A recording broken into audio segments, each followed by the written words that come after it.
Sabado, weekend, kaya dura-dura. O dagat, pag naglalakad ka, papuntang center, dagat yung katabing kalsada.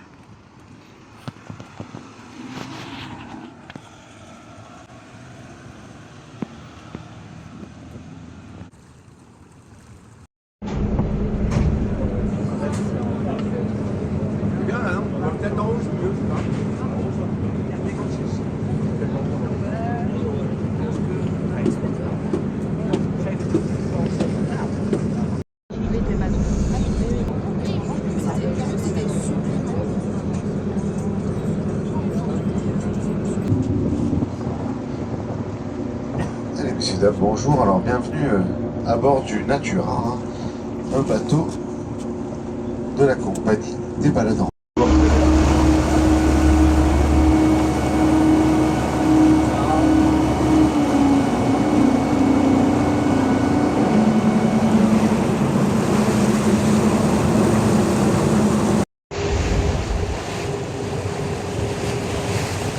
Allez, alors, tout d'abord, quelques petites consignes de sécurité, quand même, c'est important.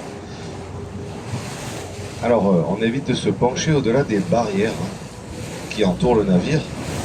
On évite également de...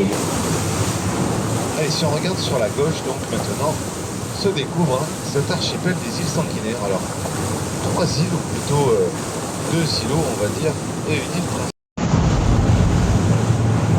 Vous l'avez bien compris, ça vient de la roche, qui est rouge. Alors, je vous en parlerai un petit peu plus tard de la roche, quand on sera dans la réserve. Mais pour le moment, si on regarde en haut, on peut voir une tour génoise, encore une fois, tout en haut de ce Cap-Ros. Alors celle-ci, elle culmine à 331 mètres de hauteur. Des artefacts génois qui prouvent donc que les Génois passaient par ici pour ravitailler la tour. Il faut imaginer qu'il n'y avait pas le village de Piana, ni évidemment le chemin de randonnée, et donc c'était plus simple de venir en bateau directement ici.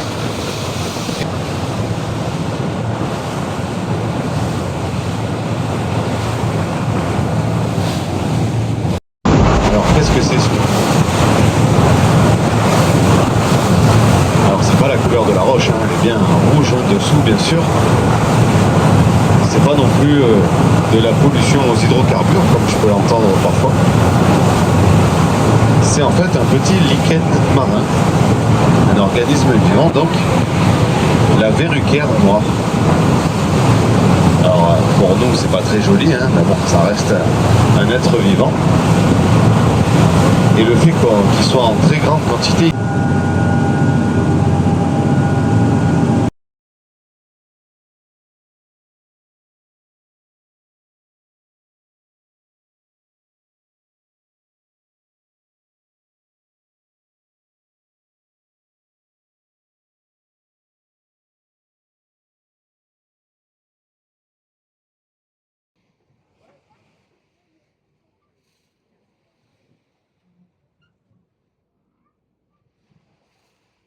Vous avez vu, dès qu'ils entendent le moteur pas loin, ils viennent. Ils attendent que ça.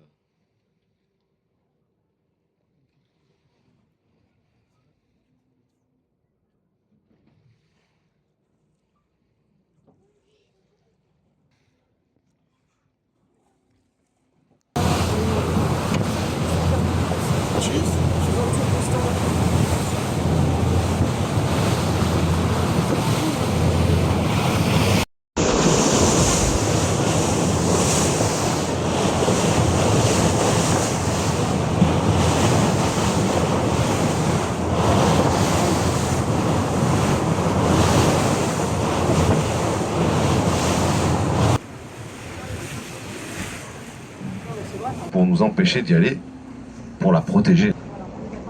Alors ça va pas très vite non plus, puisqu'on est à peu près sur 1 cm par siècle. Voilà, vous imaginez.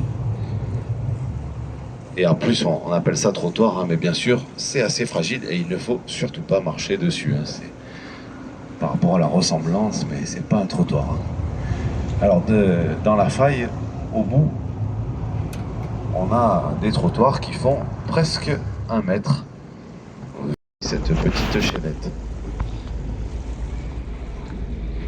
Alors ici, on peut aussi observer les orgues rhyolithiques. Ce sont ces bâtonnets que l'on voit dans la roche. Vous allez voir qu'on en voit encore beaucoup après. Alors en fait, c'est rhyolitique parce que c'est de la rhyolite, je vous l'ai dit, la roche que l'on retrouve ici. Et orgues parce que ils vont se former, se cristalliser au moment où la roche va se solidifier. Il faut des conditions un petit peu particulières et ça va cristalliser comme ça, mais ça va cristalliser à la verticale, d'où le nom orgue rhyolitique. Sauf que ici, alors est-ce que vous avez gardé en tête le rocher du Palazzo dont je parlais tout à l'heure Quand on est passé, rappelez-vous, là, on va pouvoir y découvrir une petite forme particulière sur ce rocher.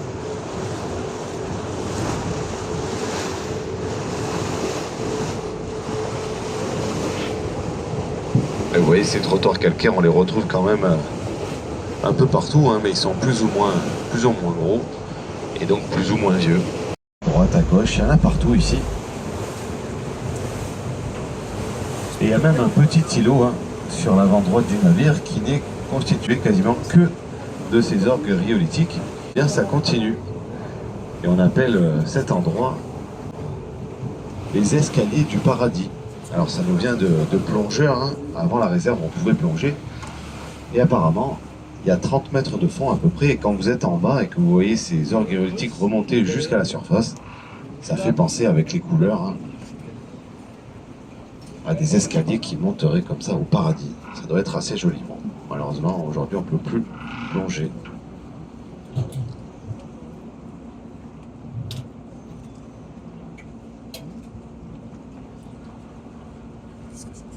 Ça, donc par rapport aux orgues rhyolithiques, encore une fois, les orgues, on les retrouve en général dans les cathédrales.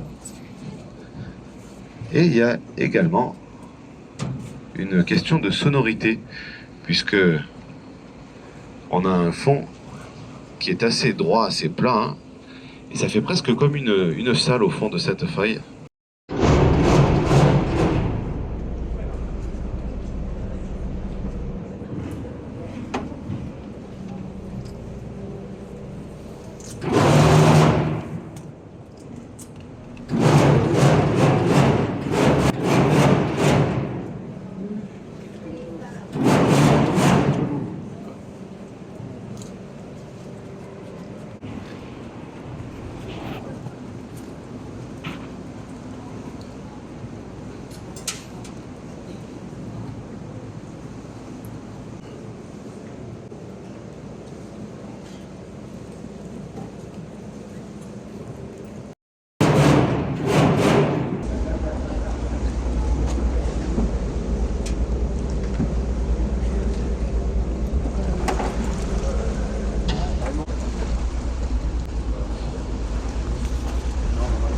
Il faut regarder là pendant qu'on recule.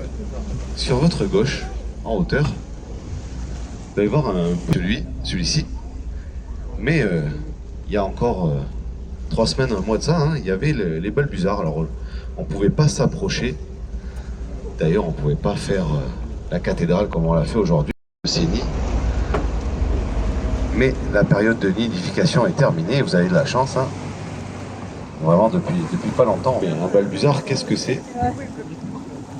Alors on entend souvent parler d'aigles pêcheurs. En réalité, c'est pas un pondre leurs œufs et élever les petits oisillons a été en grande partie créé pour préserver ces balbuzards. Ce visage, c'est celui de qui? Ah, monsieur qui a trouvé de suite. Alors bon, effectivement, c'était forcément un Corse connu de l'époque. Donc il n'y avait que 2 possibilités. C'était soit Napoléon, soit Pasquale Paoli. Et effectivement, c'était Pasquale Paoli ici.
va se découvrir une arche immense, hein, qui peut donc faire penser à un pont.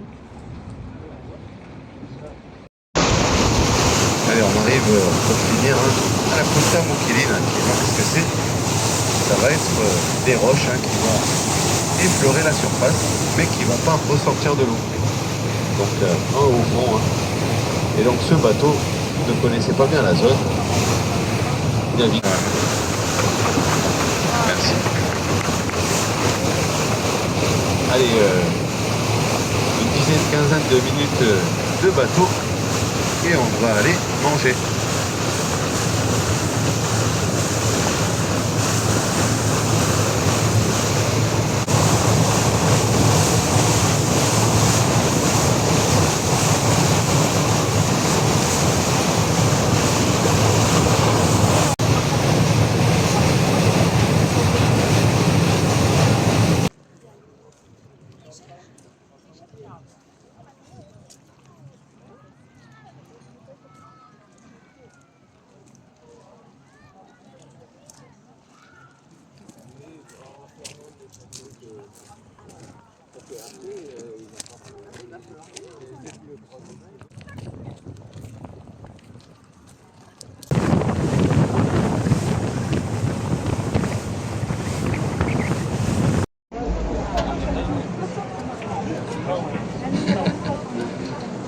Bon, alors c'est l'érosion, bien sûr, qui nous a donné ce phoque. Alors, je plaisante, bien sûr, mais il faut savoir quand même qu'à une certaine époque, il y en avait des phoques moines de Méditerranée, ici.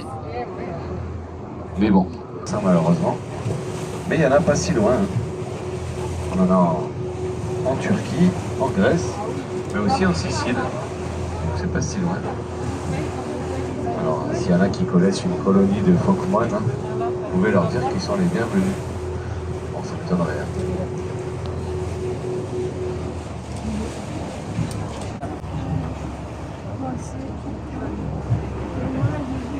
On va voir donc le reste du golfe de Porto.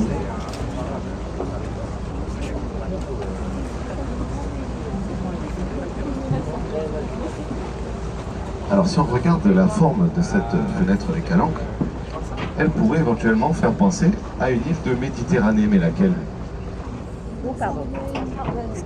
Effectivement, bravo. La Sardaigne, ça ressemble un peu au-dessus du trou.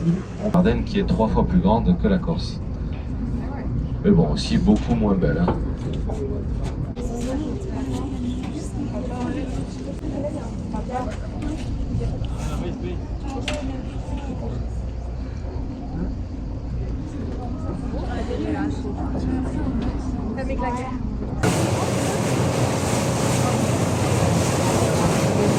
Peut-être que ça bouge.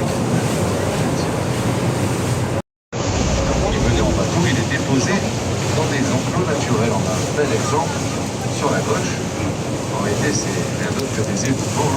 On a d'un côté la mer, de l'autre la falaise, et au milieu, on a de l'herbe bien verte.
Ajaccio au milieu sur la droite. Et la Haute-Corse, elle est sous l'eau. Et oui.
Allez, alors on passe pas dans l'arche, hein, mais ça tombe bien, il suffit juste de faire le tour.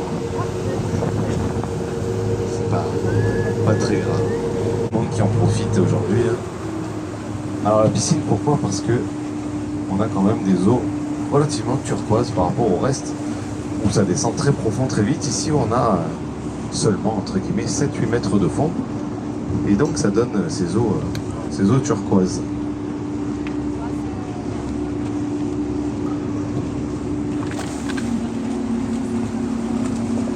Alors sur la gauche, on a ce qu'on appelle le trône de Poséidon. On voit un dossier bien droit, assez pyramidal, et deux accoudoirs peu pointus. Ça fait vraiment comme un siège ici. Hein. D'ailleurs, la légende raconte qu'il venait s'asseoir ici pour admirer le coucher du soleil sur...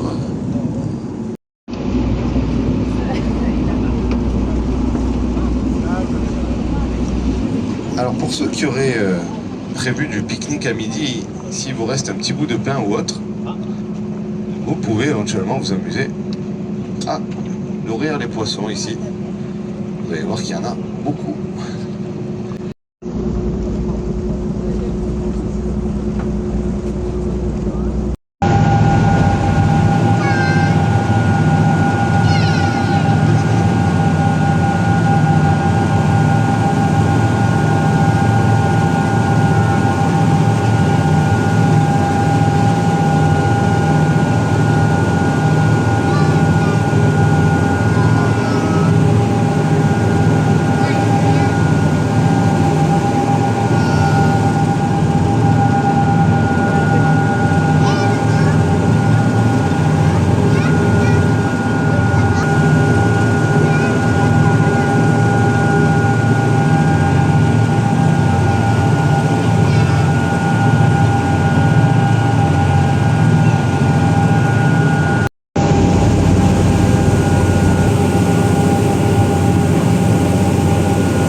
Pas tombé l'année dernière, et en plus il avait oublié un paquet de biscuits dans son caleçon. Il est plus rien resté. Hein. Alors depuis, hein, parfois on l'appelle Alexia. Caudal. Alors ces oblades, c'est de la famille de la dorade. Alors, la dame demande si ça peut manger. Alors, ça pourrait éventuellement, hein, c'est pas si mauvais que ça. Le problème, c'est que c'est plein d'arêtes. Hein. Voilà. Et donc, c'est pour ça qu'en réalité, on ne les mange pas.